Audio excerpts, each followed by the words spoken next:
नमस्कार दोस्तों, स्वागत है आप सबका आपके अपने यूट्यूब चैनल जीएस बाय अंकित झा पे।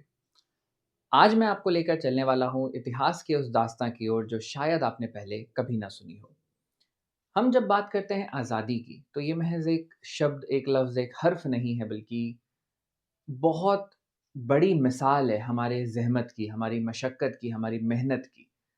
कोई अगर ये कह देता है कि आज़ादी 4 दीवारों में अधिवेशन करके, मरकज़ बनाकर या जलसा करके आ गई है, कुछ आंदोलन करके आ गई है, तो ऐसा बिल्कुल भी नहीं है।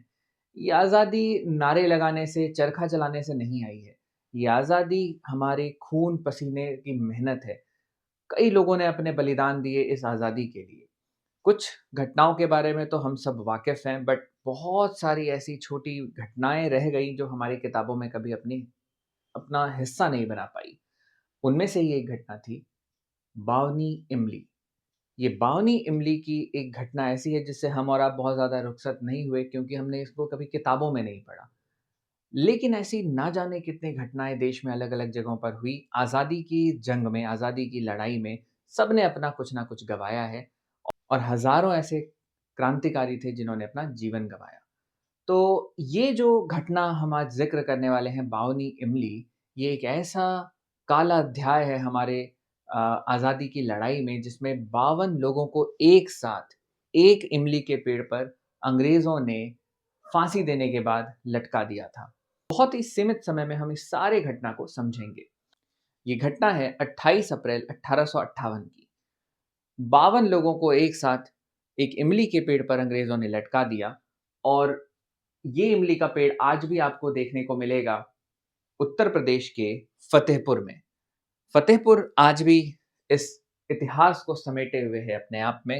एक पेड़ पर 52 क्रांतिकारियों को अंग्रेज़ों ने लटका दिया था फांसी देने के बाद। क्यों हुई थी ये सारी घटना, अगर उसको हम समझें, तो यहाँ पर हमारे लिए एक बहुत ही ख़ास व्यक्ति हैं। ये जो क्रांतिकारी आप देख रहे हैं, ये हैं जोधा सिंह अटैया। जोधा सिंह अटैया जैसे और ना जाने कितने हज़ार क्रांतिकारियों ने अपने प्राणों की आहुति दी है हमारे देश को आज़ाद कराने में। किताबों से इनके नाम ज़रूर रुखसत हैं, लेकिन इनका इतिहास हमें ज़रूर पता होना चाहिए। जोधा सिंह अटैया, अटैया रसूलपुर से थे, इसी वजह से इनका नाम अटैया है। और इन्होंने अंग्रेज़ों की नाक में दम किया हुआ था। क्रांतिकारी जब 1857 की क्रांति में उतरे, तो अलग-अलग जगहों से आप सबने किताबों में ये पढ़ा है कि 1857 की क्रांति शुरू तो मंगल पांडे जी ने बैरकपुर बंगाल से की थी।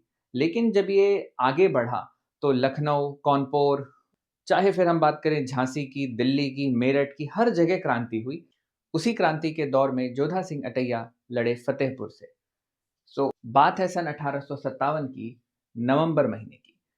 एक ब्रिटिश ऑफिसर था कर्नल पॉवेल, जिसकी हत्या कर दी इन क्रांतिकारियों ने, और साथ ही साथ लूट लिया एक पुलिस चौकी को और जहानाबाद के सरकारी खजाने को। जब ये खबर आग की तरफ फैली कि भई सरकारी खजाने में लूट हो गई है, तो अलग-अलग जगहों पर अंग्रेज़ों ने अपनी गश्त बढ़ाई और अपने मुखबिरों को आगे किया।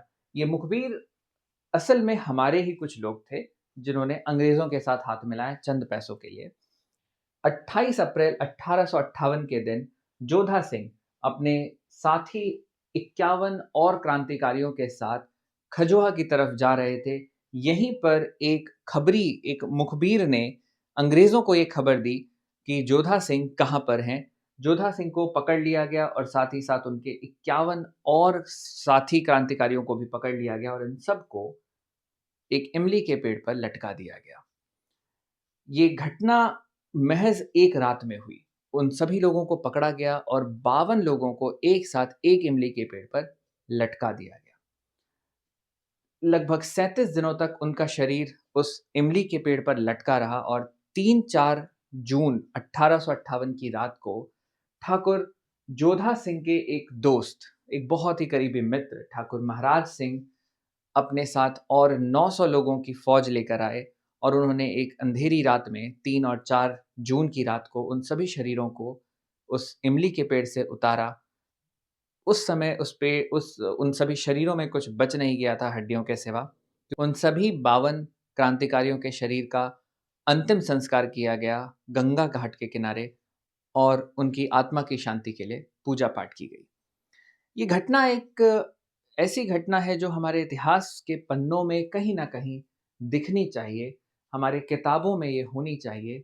लेकिन इन सभी घटनाओं को, और ऐसी ना जाने कितनी घटनाएँ हैं जिनका ज़िक्र हमारी किताबों में नहीं हुआ।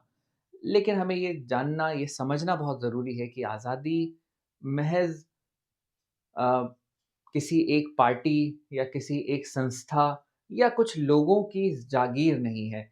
इसके लिए बहुत सारे क्रांतिकारियों ने, जो गुमनाम हैं आज के समय में, उन्होंने भी अपनी प्राणों की आहुति दी है। इस तरीके के कुछ और विषयों पर हम आगे कुछ वीडियोज़ में ज़िक्र करेंगे। अब हम सबको पता है कि 26 जनवरी 2025 को हमारे गणतंत्र की एक और वर्षगांठ आने वाली है। तो हम इतिहास के उन पन्नों को दोबारा से टटोलेंगे, जो किताबों में अपनी जगह पाने में तो नाकाम रही, लेकिन इतिहास में बहुत ही स्वर्णिम अक्षरों में उनका ज़िक्र होना चाहिए था। तो अगर आपको ये वीडियो अच्छी लगी है तो हमारे चैनल को लाइक करें, सब्सक्राइब करें और शेयर करें। साथ ही साथ अपने कीमती फीडबैक हमको कमेंट सेक्शन में ज़रूर दें। ऐसी ही और वीडियो के साथ मिलेंगे बहुत जल्द। तब तक के लिए शुक्रिया।